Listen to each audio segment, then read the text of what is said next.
What if everything you thought you knew about Skyrim was just the beginning? Dragons soaring, legends awakening, and mysteries waiting to be uncovered. For over a decade, adventurers have shouted Fus Ro Dah, but only the bravest know these hidden truths.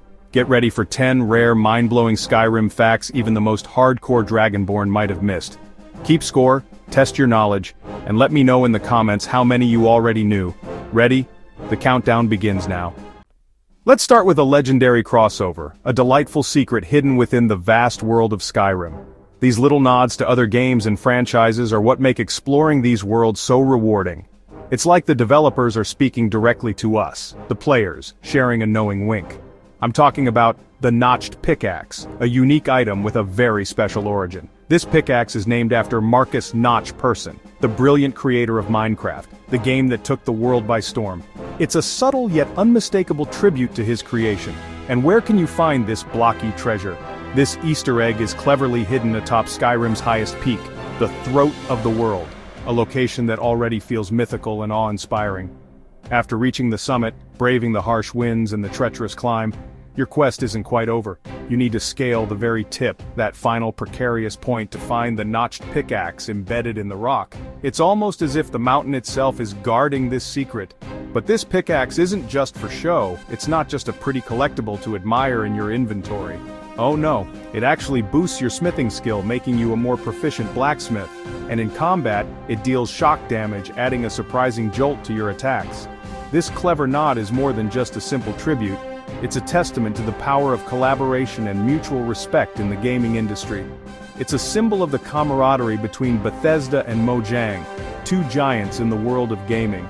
Do you remember the somewhat turbulent times? Specifically the legal battle over the name Scrolls? It was a tense period for both companies. In light of that, this pickaxe feels like a friendly peace offering, a gesture of goodwill between two creative powerhouses. So, next time you find yourself visiting Paarthurnax, seeking wisdom from the ancient dragon, don't forget to take that extra step, that final climb, to grab this unique piece of gaming history. It's a charming reminder that even studios that might be considered rivals can share a wink and a nod, celebrating each other's achievements. The world of game development is far more interconnected and supportive than many might realize. So, what are you waiting for? Go find that notched pickaxe and add it to your collection. Imagine traveling Skyrim's vast and often perilous roads at night. The moon hangs high, casting long, eerie shadows that dance with the swaying trees. The wind whispers secrets through the mountain passes, and the only sound is the crunch of your boots on the dirt path. Suddenly, the ground trembles beneath you. A chilling gust of wind whips past, carrying with it the faint sound of thundering hooves. You turn, and in the distance you see him, a headless, spectral rider galloping past. Meet the Headless Horseman, an elusive, non-interactive NPC, a ghostly figure shrouded in mystery.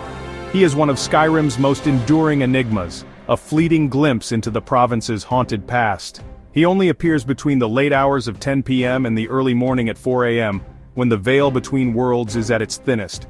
This makes spotting him a rare and special occasion. He rides swiftly through the plains of Whiterun Hold, a blur of spectral energy against the dark landscape. His path is unwavering, his purpose unknown. Or perhaps you'll catch sight of him weaving through the dense forests of Falkreath, his ghostly form barely visible between the trees. He is always on a mission, always ending his journey at Hamvir's Rest, a secluded and ancient burial ground. There, amidst the weathered tombstones and forgotten graves, he vanishes at a grave, disappearing as quickly as he arrived. He leaves behind only questions, a lingering sense of unease, and the faint echo of his spectral steed. There's no quest associated with him, no dialogue to be had, just pure atmosphere, a testament to Skyrim's rich and mysterious world. Lore fans and avid players theorize that he's Ragnar the Red, the decapitated bard immortalized in Skyrim's famous tavern song, forever doomed to ride the roads in search of his lost head. The graveyard itself, filled with the skeletal remains of long-forgotten warriors and a master-level chest, hints at a fallen warrior's story, a tale of bravery, betrayal, and ultimately, death. This encounter isn't about loot or XP, it's not about gaining power or completing a task, it's about mystery and world building, about adding depth and intrigue to an already immersive game. Sometimes, the best secrets are the ones that simply exist to be found, to be pondered over, and to spark the imagination. So, next time you're out late, traversing the dark and lonely roads of Skyrim, Keep your eyes open and your senses sharp. You might just witness Skyrim's most haunting legend, a spectral figure forever bound to the land.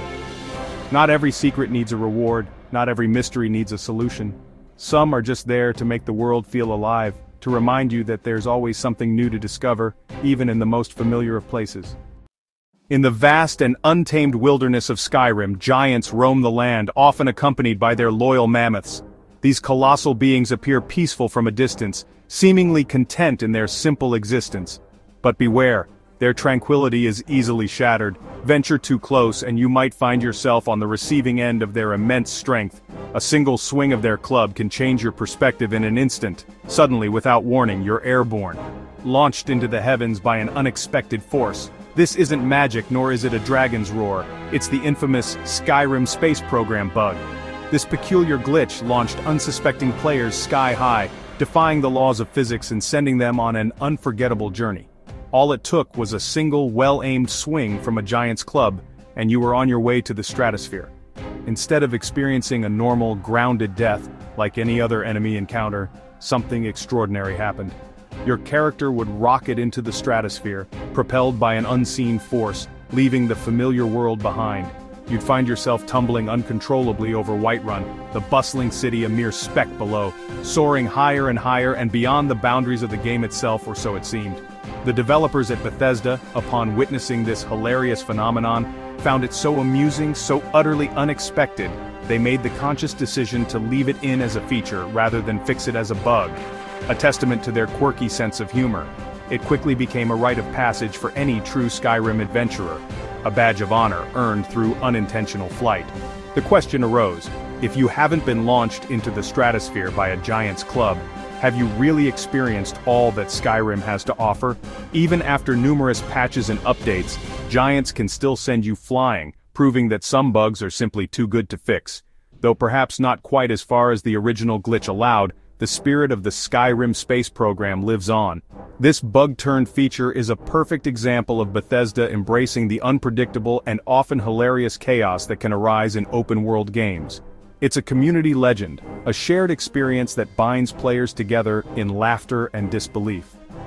The Skyrim space program has been immortalized in countless YouTube compilations, showcasing the absurdity and charm of this iconic glitch. Sometimes the most memorable and cherished moments in gaming are the ones that were never intended to happen. So go ahead, poke a giant with your sword, test your luck, and see if you can trigger the legendary launch. Enjoy the breathtaking view as you plummet back down to Earth, a unique perspective only a giant can provide. It's arguably the most memorable and unconventional flight you'll ever experience in the vast lands of Tamriel. And a reminder that sometimes, the most unexpected bugs can lead to the best stories and the most enduring memories. Climbing to High Hrothgar is a rite of passage until a frost troll ambushes you. For most, it's the first encounter with this brutal, regenerating beast. Low-level players quickly learn not every fight is winnable. The troll is a lesson in survival, run, use shouts, or get creative. It's not just a random enemy, it's a carefully placed test of your skills and judgment. This encounter teaches you to think, adapt, and sometimes retreat. It's a masterclass in environmental storytelling. Bethesda could have used a locked door, but instead, they gave us a living challenge. The frost troll is more than a monster, it's a teacher, and a memory every dragonborn shares.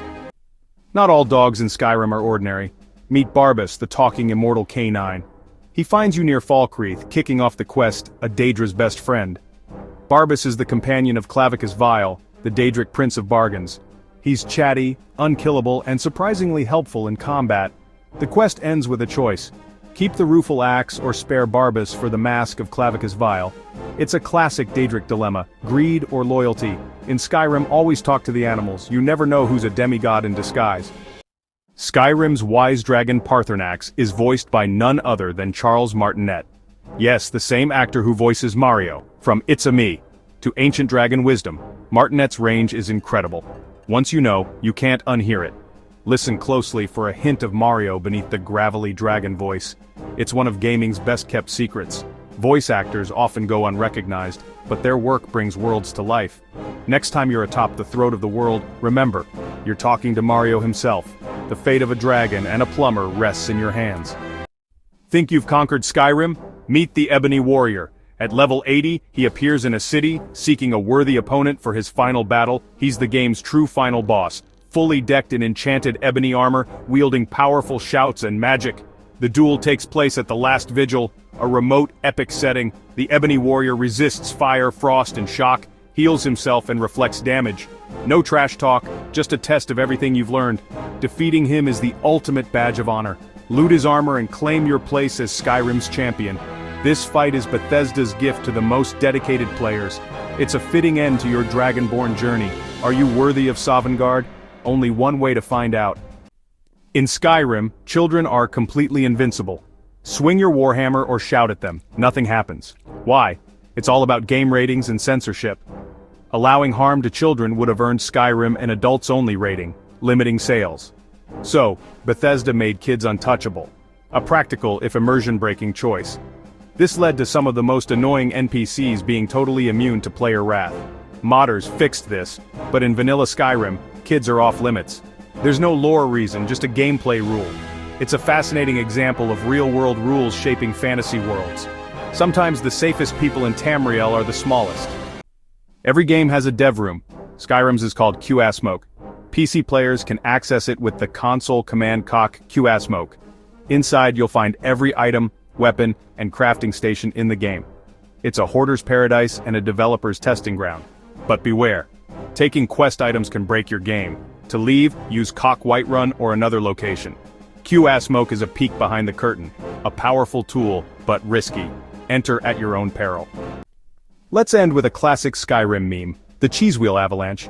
Using console commands, players can spawn thousands of cheese wheels at once. The result? A tidal wave of cheese flooding Dragon's Reach, burying NPCs and thrones alike. It's pointless, hilarious, and pure player-driven chaos. Cheese avalanches have become a Skyrim tradition, memes brought to life. It's proof that the best fun is often the fun you make yourself. Skyrim's world is epic, but it's also gloriously silly. When in doubt, solve your problems with cheese. That's the true Dragonborn way. That's 10 secrets, bugs, and wild facts that make Skyrim legendary. Which was your favorite? Did you know Mario voices Parthenax, or are you planning a cheese avalanche now? Post your score in the comments. Let's see who the true lore masters are. Thanks for joining me on this adventure. Want more deep dives? Like, subscribe, and ring the bell. Welcome to the Gameopedia.